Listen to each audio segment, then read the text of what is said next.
Friends, this is Abhishek Kumar SRS। तो आज हम स्टार्ट करेंगे lecture 5 solution and colligative properties का।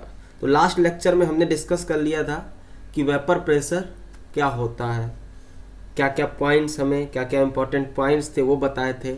आज हम लोग डिस्कस करेंगे फर्दर फैक्टर्स अफेक्टिंग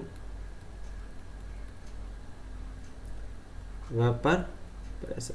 कौन कौन के फैक्टर्स हैं जो वेपर प्रेशर को अफेक्ट करते हैं। ठीक है, मतलब वेपर प्रेशर किस पे डिपेंड करता है। तो पहला तो आता है नेचर ऑफ सॉलिड। क्या आता है? सॉरी, नेचर ऑफ सॉलिड नहीं, नेचर ऑफ लिक्विड। अभी देखो, इसमें हमें क्या करना है, हमें पता चलेगा कौन से लिक्विड, जब डिफरेंट लिक्विड का कैसे वेपर प्रेशर वैरी करता है। देखो, जैसे सपोज कर लो हमारे पास दो लिक्विड है, ठीक है, दो वेसल है, ओके। एक में आपका H2O है, दूसरे में आपके पास एथेनॉल है, C2H5OH, ठीक है। अभी देखो, आपको सबको पता है कि H2O में H2O के जो मॉलिक्यूल्स होते हैं उसमें क्या होता है, उसमें होता है हाइड्रोजन बॉन्ड। क्या होता है उनमें? उसमें होता है हाइड्रोजन बॉन्ड। सिमिलरली जो आपके एथेनॉल के मॉलिक्यूल हैं CH3 CH2OH CH3 CH2OH, इसमें भी होती है क्या आपकी हाइड्रोजन बॉन्डिंग। बात समझिए, दोनों में हाइड्रोजन बॉन्डिंग होती है, लेकिन स्ट्रॉन्ग किसमें होती है? इसमें होती है strong hydrogen bonding, strong hydrogen bonding than ethanol, और इसमें वीक हाइड्रोजन बॉन्डिंग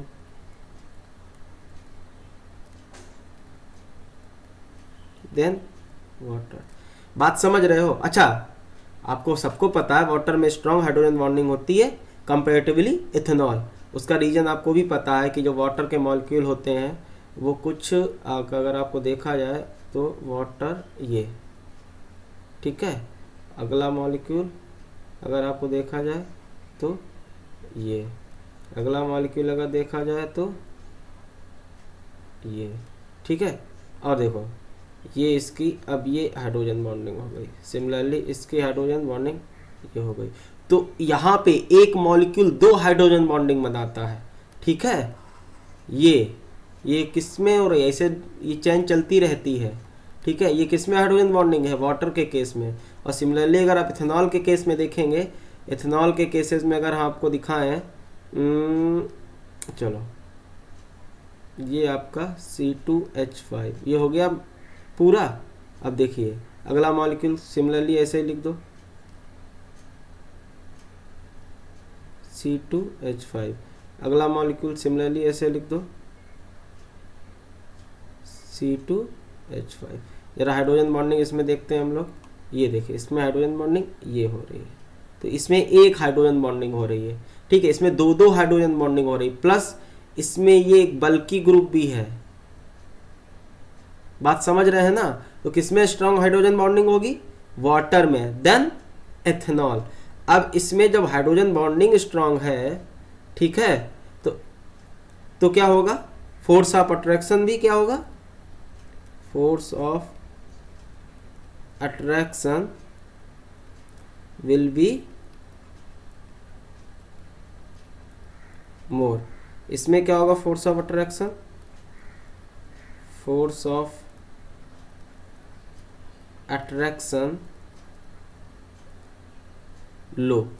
और जिनके मॉलिक्यूल में फोर्स ऑफ अट्रैक्शन, जिन मॉलिक्यूल्स के बीच में फोर्स ऑफ अट्रैक्शन कम होता है, उनकी वेपराइज होने की टेंडेंसी कैसी होगी? ज़्यादा होगी या कम होगी? भाई समझो, फोर्स ऑफ अट्रैक्शन अगर ज़्यादा होगा तो मॉलिक्यूल्स दूर जाने के लिए कम टेंडेंसी होगी, और जिनमें फोर्स ऑफ अट्रैक्शन कम होगा दूर जाने की टेंडेंसी ज़्यादा होगी। बोले तो वेपराइज होने का टेंडेंसी ज़्यादा होगा। तो इसीलिए इसमें जो वेपराइजेशन का टेंडेंसी कितना होगा, ज़्यादा होगा।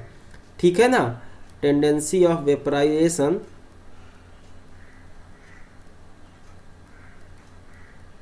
मोर, और इसमें टेंडेंसी ऑफ वेपराइजेशन लेस होगी। तो अगर हम बात करें यहाँ पे partial pressure vapour pressure of water ज़्यादा होगा तो कम होगा, कम होगा किससे, वेपर प्रेशर ऑफ इथेनॉल। बात समझे कि नहीं? यहां से हमें समझ में आया कि मॉलिक्यूल्स के बीच में जो इंटरमॉलिक्यूलर फोर्सेज हैं या जो फोर्स अट्रैक्शन है वो जितना ज़्यादा होगा उसकी वेपराइज होने की टेंडेंसी उतनी कम होगी। तो अगर देखा जाए तो vapour pressure is inversely proportional to force of attraction. तो नेचर ऑफ लिक्विड समझ में आया? ठीक है, चलो एक और देख लेते हैं। लेट सपोज हमें पहला आपको दिया गया है C2H5OH, दूसरा हमें दिया गया है CH2OH एंड थर्ड वन हमें दिया गया है CH2OH एंड CH2OH। अब आपसे पूछा गया है वेपर प्रेशर का ऑर्डर बताओ। ठीक है, अगेन फर्स्ट वाला केस में हाइड्रोजन बॉन्डिंग सब में होगी, तो लेकिन सबसे ज़्यादा हाइड्रोजन बॉन्डिंग किस में होगी, इसमें होगी। ठीक है, इन तीनों में अगर इसमें देखा जाए तो इसमें होगी स्ट्रॉन्गेस्ट हाइड्रोजन बॉन्डिंग, इसमें अगर देखा जाए तो वीकेस्ट हाइड्रोजन बॉन्डिंग। कारण क्या है, इसमें नंबर ऑफ ऑक्सीजन ज़्यादा है तो ज़्यादा हाइड्रोजन बॉन्डिंग होगी, इसमें कम है कम होगी। ठीक है ना, अब ज़्यादा हाइड्रोजन बॉन्डिंग मतलब जो उनके मॉलिक्यूल के बीच में जो इंटरमॉलिक्यूलर फोर्स है वो क्या है, ज़्यादा की कम, ज़्यादा। और अगर इंटरमॉलिक्यूलर फोर्स ज़्यादा है तो वेपर प्रेशर ज़्यादा की कम, कम। समझे? तो यहाँ पे अगर वेपर प्रेशर का हम लोग ऑर्डर देखेंगे तो वो क्या आएगा, वेपर प्रेशर का ऑर्डर आएगा हमारा, तो सबसे कम किसका आएगा, थर्ड वाले का आएगा, फिर सेकेंड वाले का आएगा, एंड सबसे ज़्यादा किसका आएगा, फर्स्ट वाले का आएगा। बात समझे?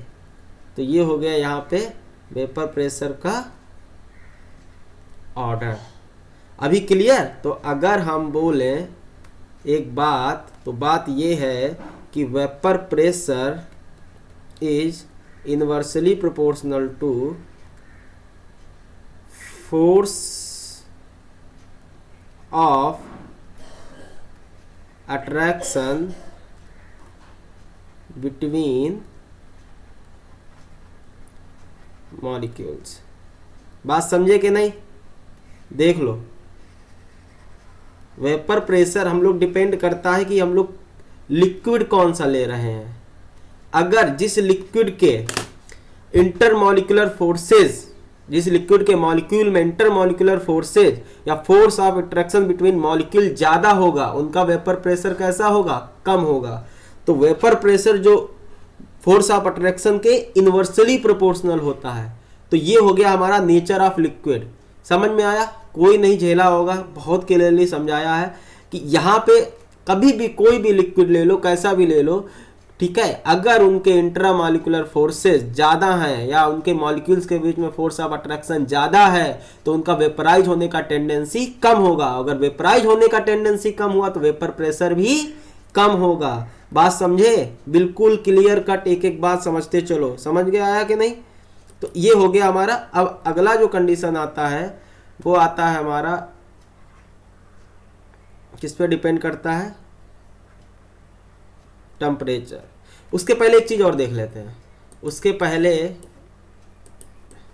हम बता देते हैं आपको कि जो आपके सब्सटेंस हैं उनको वेपर प्रेशर के अकॉर्डिंग कितने पार्ट में डिवाइड किया गया है। ठीक है, तो हेडिंग डाल लो, classification of substance on the basis of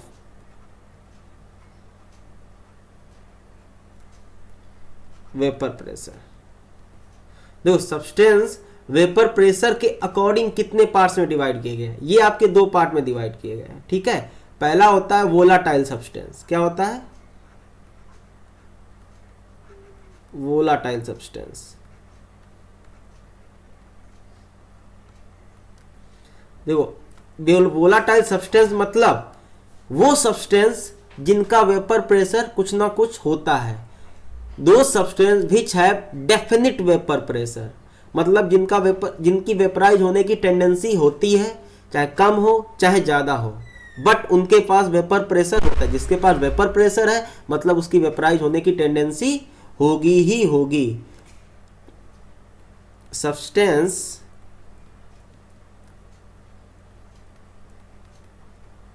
having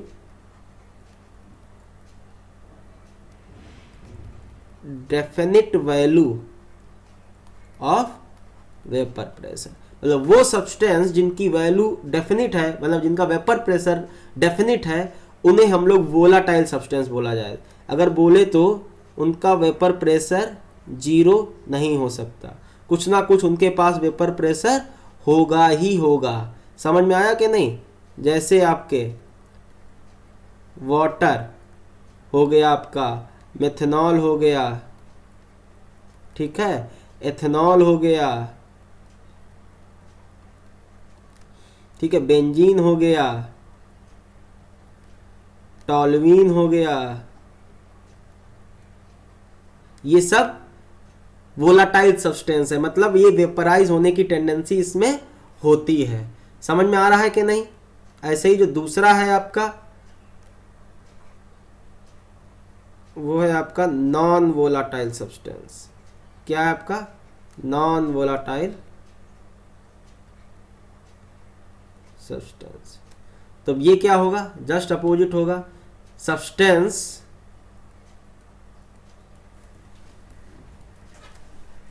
having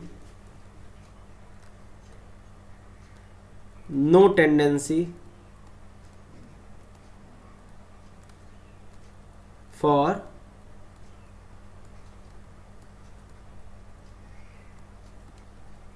vaporisation, वो सब्सटेंस जिनकी वेपराइज होने का टेंडेंसी नहीं होता है। समझे? जिनका मतलब वो वेपराइज होंगे ही नहीं, चाहे कुछ भी कंडीशन ले आओ, चाहे जितना टेम्परेचर ले आओ, वो वेपराइज नहीं होंगे। बोले जाए तो उनका जो वेपर प्रेशर होगा वो क्या होगा? जीरो के बराबर होगा, मतलब हमेशा जीरो होगा। ये होते हैं आपके नॉन वोलाटाइल सब्सटेंस। जैसे आपके जो सॉलिड्स हैं उनको अज्यूम करके रखा जाता है कि वो आपके कैसे होते हैं? नॉन वोलाटाइल सब्सटेंस होते हैं। कैसे होते हैं? Non volatile substance. ठीक है, तो लिख लो, solids are assumed to be non volatile. क्या है? Non volatile. जैसे आप यूरिया को ले लो, ठीक है, यूरिया NH2CO NH2 सॉलिड होता है ये, और नॉन वोलाटाइल होता है। इसका मॉलिक्यूलर वेट कितना होता है? 60 होता है। ठीक है, ग्लूकोज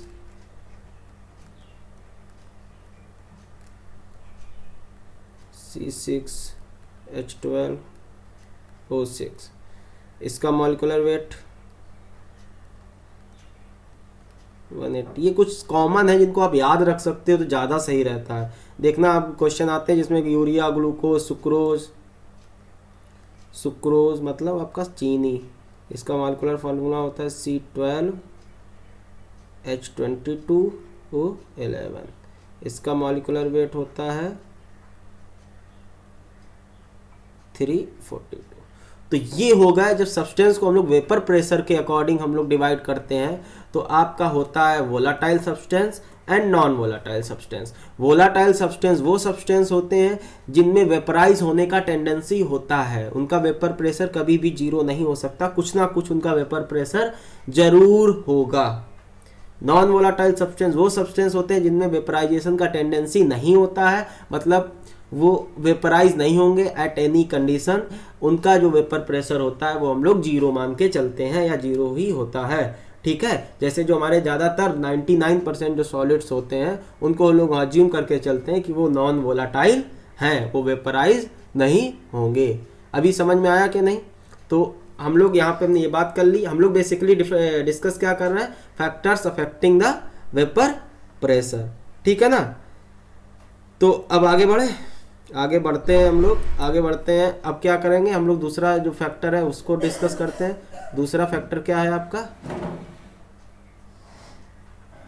टेम्परेचर। क्या है? टेम्परेचर इंपॉर्टेंट है। ठीक है, ज़्यादा ये भी बहुत अच्छा है।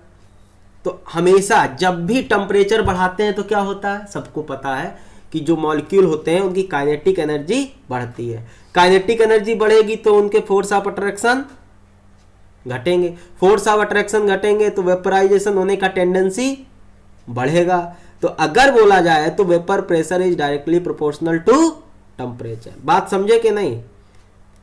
देखो, on increasing temperature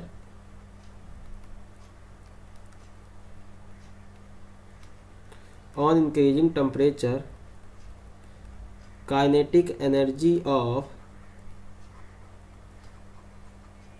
molecules increases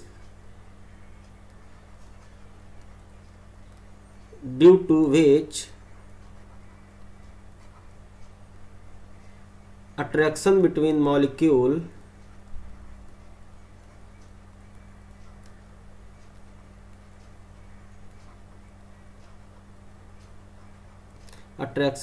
molecule क्या हो जाएगा, डिक्रीजेज हो जाएगा, एंड वेपर प्रेशर क्या हो जाएगा, इंक्रीजेज होगा। अब देखो यहाँ पे हमने थोड़ा शॉर्ट लिखने के लिए अप एरो मतलब इंक्रीजेज, डाउन एरो मतलब डिक्रीजेज। समझ में आया कि नहीं? देखो यहाँ बात क्या कर रहा था, on increasing temperature kinetic energy of molecule increases. तो सबको पता है जब टेम्परेचर बढ़ाते हैं तो मॉलिक्यूल्स का जो काइनेटिक एनर्जी है वो बढ़ जाता है। और अगर काइनेटिक एनर्जी बढ़ रहा है मतलब उनके जो बीच में जो अट्रैक्शन फोर्स है वो भी कम हो रहा है। ऑब्वियस सी बात है, काइनेटिक एनर्जी बढ़ने से अट्रैक्शन फोर्स कम होने लगेगा, और अगर अट्रैक्शन फोर्स कम होने लगेगा तो अभी पढ़ा था कि अट्रैक्शन फोर्स अगर कम होगा तो वेपर प्रेशर उसका बढ़ेगा। तो यहाँ पे अगर हम देखें तो vapour pressure is directly proportional to temperature. तो ये आपका दो चीज़ों पे वेपर प्रेशर डिपेंड करता है, टेम्परेचर और नेचर ऑफ लिक्विड। तो इस तरह से हमने ये भी तैयार कर लिया। ठीक है ना? एक चीज और डिस्कस कर लेते हैं।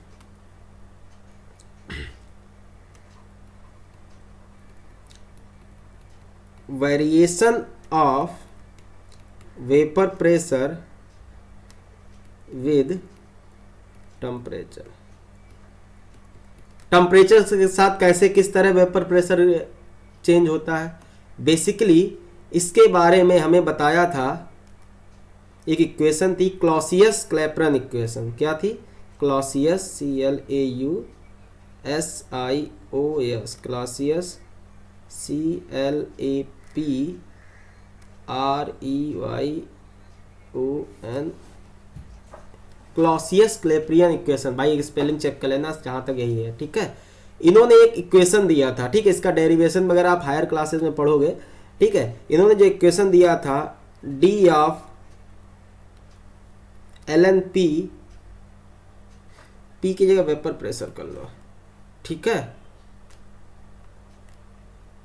D of ln vapour pressure upon with respect to किसके, टेम्परेचर, इज इक्वल टू होता है delta H of vaporisation upon RT square. तो जो हमारा टेम्परेचर वेरी करता है with respect to vapour pressure, वो इस इक्वेशन के अकॉर्डिंग वेरी करता है। और जो ग्राफ आता है हमारा विद रिस्पेक्ट टू क्या, with respect to vapour pressure और टेम्परेचर, वो कुछ इस तरह आता है। ठीक है, ये हमारा क्लॉसियस क्लैपेरन इक्वेशन ने बताया था। अब ये इक्वेशन डायरेक्ट याद कर लो। ठीक है, चलो और डिस्कस करते हैं इससे, क्योंकि एडवांस में क्वेश्चन आ जाता है कभी कभी। ठीक है, अब आपको भी पता है कि जो हीट ऑफ वेपराइजेशन है, change in heat of vaporisation, वो कैसा होगा, ऑलवेज पॉजिटिव, ग्रेटर देन 0। और आपकी जो इक्वेशन थी कौन सी थी, D ln vapour pressure upon dt that will equal to delta H. Clausius Clapeyron equation क्या थी, यही ना थी, RT²। इसको डिफरेंशिएट करो, ठीक है, सॉरी इसको इंटीग्रेट करो, तो क्या आ जाएगा, ये आ जाएगी इंटीग्रेशन के बाद ये आ जाएगी आपकी ln vapour pressure equal to minus delta H. देखो मे भी आपने डिफरेंशिएशन इंटीग्रेशन अभी इतना डिटेल में नहीं पढ़ा होगा, लेकिन बहुत आसान सा है। ठीक है, अभी आप जब सीखोगे तो सीख जाओगे, और 11th में आपने फिजिक्स में थोड़ा बहुत पढ़ा होगा। ठीक है, तो इसका आ जाएगा आपका RT, और फिर जब इंटीग्रेट करते हैं तो एक कांस्टेंट लगाते हैं K। बात समझ में आया कि नहीं? ठीक है, तो आफ्टर इंटीग्रेशन हमें ये इक्वेशन मिला। क्लियर? अब देखो जरा, ये देखो, ये कुछ yx equal to mx plus C नहीं आ रहा है। अगर हम इसको y मान लें, ठीक है, और इसको mx, इसको c, तो हमारा स्ट्रेट लाइन इक्वेशन अगर हम और ग्राफ बनाएं, किसका किसका ग्राफ बना रहे हैं हम, किसका, ln वेपर प्रेशर और 1/t का। बात समझो, निगेटिव स्लोप, स्लोप निगेटिव आ रहा है, तो हमारा कुछ जो ग्राफ आएगा वो कुछ किस तरह का आएगा, ये straight line with negative slope. तो इसका स्लोप क्या हो जाएगा, स्लोप हो जाएगा minus delta H upon R. ये हो गया स्लोप इसका। ठीक है, इंटरसेक्शन आपका इसका के हो जाएगा एक्स एक्सिस पे। बात समझे? तो अगर हमारा ये ग्राफ पूछा जाए तो ये ग्राफ भी आ गया। ठीक है, अब एक चीज़ और देख लेते हैं, मस्त है। ठीक है, जरा देखो, अगर हमारा टेम्परेचर T1 है, ठीक है, और वेपर प्रेशर आपका क्या है, P1 है, तो हमारी इक्वेशन क्या बन जाएगी, ये इक्वेशन हमारी बन जाएगी ln P1 equal to minus delta H upon RT1 plus K. बात समझे कि झेल गए? Let suppose this is first equation. Similarly अगर हम कुछ टाइम बाद हमारा टेम्परेचर T2 है, वेपर प्रेशर हमारा हो गया P2, तो इक्वेशन हमारी क्या बन जाएगी, ln P2 equal to minus delta H upon RT2 plus K. ये हमारी इक्वेशन क्या हो गई, ये हमारी इक्वेशन हो गई सेकेंड। ठीक है, जरा सेकेंड इक्वेशन में से फर्स्ट इक्वेशन को सब्ट्रैक्ट करो, तो क्या करेंगे, ln P1 minus ln P2 minus ln P1, तो हमारी जो इक्वेशन आएगी वो क्या आएगी, ln P2 minus ln P1 equal to minus delta H upon RT2। Subtract करना है तो माइनस माइनस माइनस क्या हो जाएगा, plus delta H upon RT1। समझ में आया कि नहीं? अब आपको भी पता है लॉग की प्रॉपर्टी से, ये क्या हो जाएगा, ln P2 बाई P1। तो ये हो गया आपका ln P2 by P1 equal to, यहाँ से क्या कॉमन ले लेंगे, डेल्टा एच अपॉन आर। क्या कॉमन ले लेंगे, minus delta H upon R ले लेते हैं। चलो माइनस नहीं, इसको इधर करते हैं, delta H upon R common ले लेते हैं। अंदर क्या बचेगा, 1/T1 माइनस 1/T2। तो ये हो गई हमारी इक्विलिब्रियम पे ये इक्वेशन आपको याद रखनी है, ठीक है। अगर हम बोलें इसको, ये ln के टर्म में आ गई, अगर हम बोलें तो हमारी जो इक्वेशन आएगी वो आएगी आपकी ln P2 by P1 equal to delta H upon R 1/T1 minus 1/T2, ठीक है। अब आपको पता है कि ln x इक्वल टू होता है 2.303 log x, ठीक है। तो ये इक्वेशन दोबारा क्या हो जाएगी, अगर log करेंगे तो क्या करेंगे, 2.303 से इसको मल्टीप्लाई करेंगे तो ये हो जाएगा log 2.303 log P2 by P1 equal to delta H upon R 1/T1 minus 1/T2। तो ये हो जाएगा log P2 by P1 equal to delta H upon 2.303 R 1/T1 minus 1/T2। तो ये आपकी इक्वेशन हो गई, ठीक है। टेम्परेचर के साथ कैसे वेरी करेगी, न्यूमेरिकल आ जाएगा। ये इक्वेशन कहाँ होती है, एट इक्विलिब्रियम पे, ठीक है, क्योंकि वेपर प्रेशर इक्विलिब्रियम पे ही डिफाइन होता है। तो अगर देखो पूछ दिया जाए, ये क्वेश्चन कब है कि T1 टेम्परेचर पे आपका वेपर प्रेशर P1 है, तो T2 टेम्परेचर पे वेपर प्रेशर बताओ। समझ में आ रहा है कि नहीं। तो आपका ये इक्विलिब्रियम कंडीशन पे है, आपके कांस्टेंट ये डेल्टा एच 2.303 R, ठीक है ना। तो ये जो डेल्टा एच आपका बहुत सारे, देखो जब आपने इक्विलिब्रियम पढ़ा होगा तो KC KP, ठीक है, आगे KB KSP KW, ये सब उन्हीं कांस्टेंट को डिनोट कर रहा है, ठीक है, कोई दिक्कत नहीं।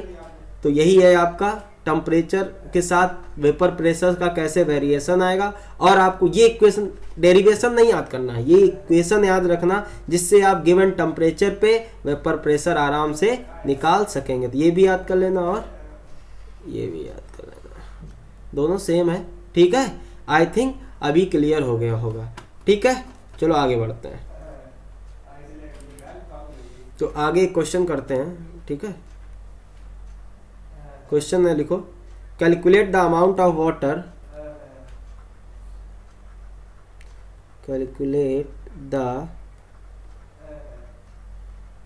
Amount of water required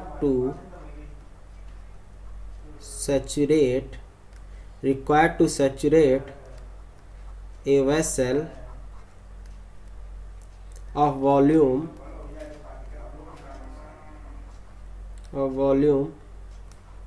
82 litre, of volume 82 है, ठीक है, of volume 82 litre at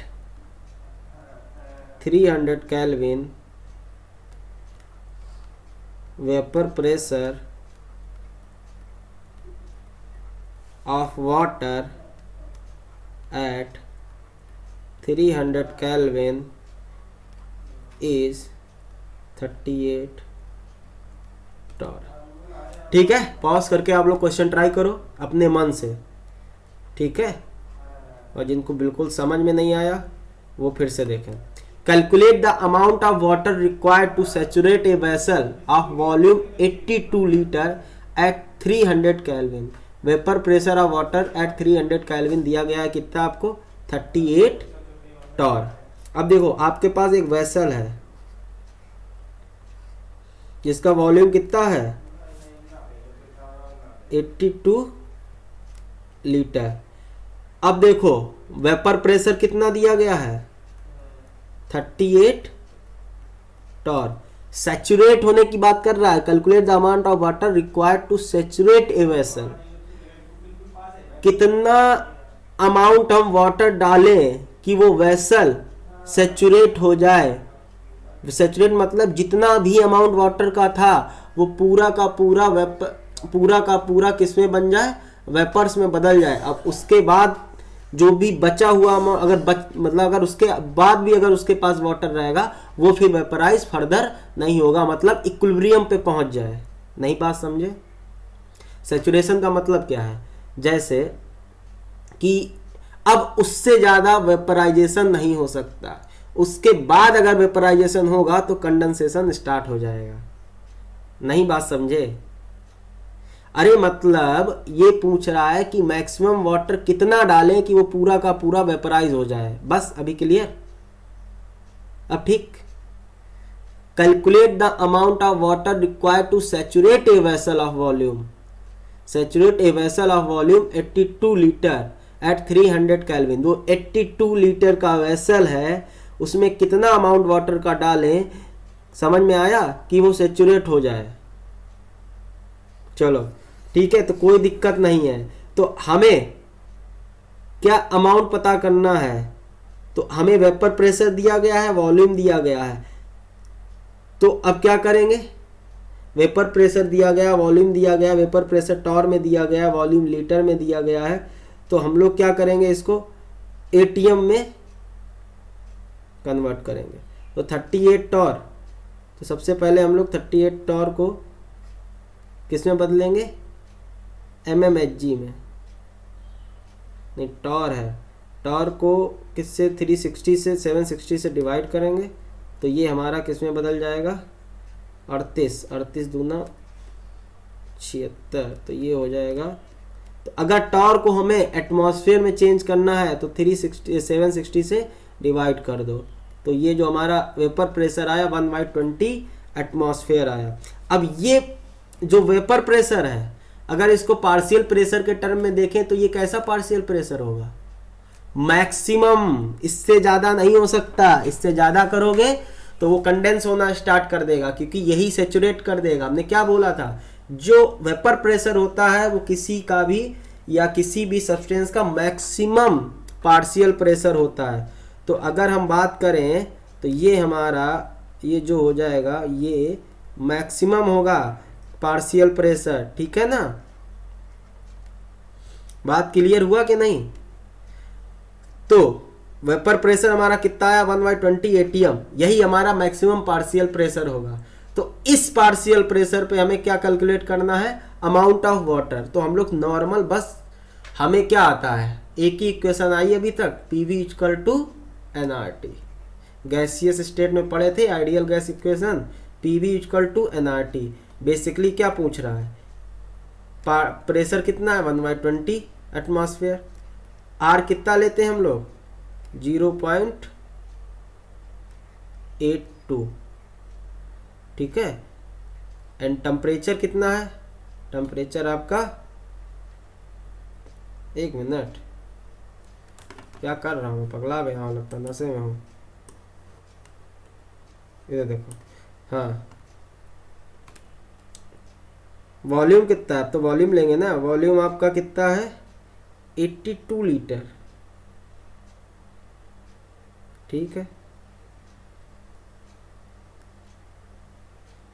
and N R कितना होगा, 0.082, एंड टी कितना है, 300। 0.082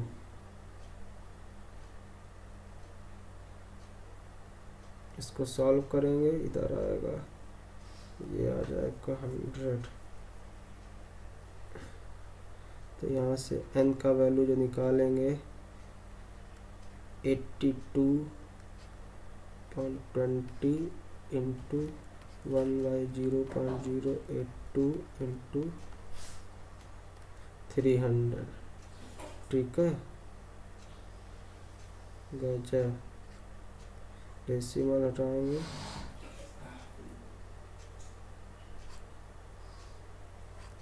थाउजेंड,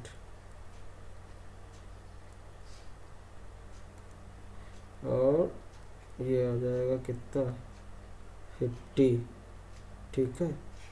5 छक्का 30, तो n क्या आ रहा आपका 1/6। 1/6 आपसे क्या पूछा था, अमाउंट ऑफ वाटर, तो मोल्स ऑफ वाटर कितने आए 1/6। अमाउंट ऑफ वाटर कितना हो जाएगा, किससे मल्टीप्लाई कर देंगे 1/6 इंटू इसके मॉलिक्यूलर वेट से, तो आ जाएगा 6×18, दैट विल इक्वल टू 3 ग्राम। मतलब समझ गए हो, 3 ग्राम वाटर आपका चाहिए 82 लीटर वेसल के लिए। बात क्लियर, समझ में आई, जेले तो नहीं, ठीक है, क्लियर, समझ में आया कि नहीं। चलो अच्छा, एक और पार्ट लिखो इसी में, इसी का सेकंड पार्ट लिखो आप लोग। If 5 gram of water, if 5 gram of water is introduced in the above vessel, above vessel मतलब जो अभी पीछे कराया था पार्ट, above vessel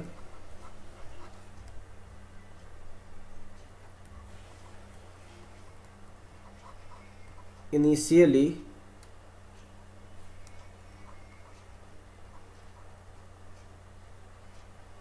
ये लिखा इनिशियली इवैक्यूएटेड, एक मिनट सही से कर देता हूँ इसको ताकि हम लोग लिख पाओ, ठीक है।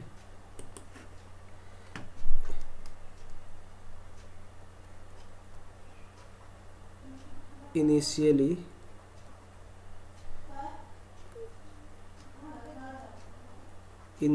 Evacuated, then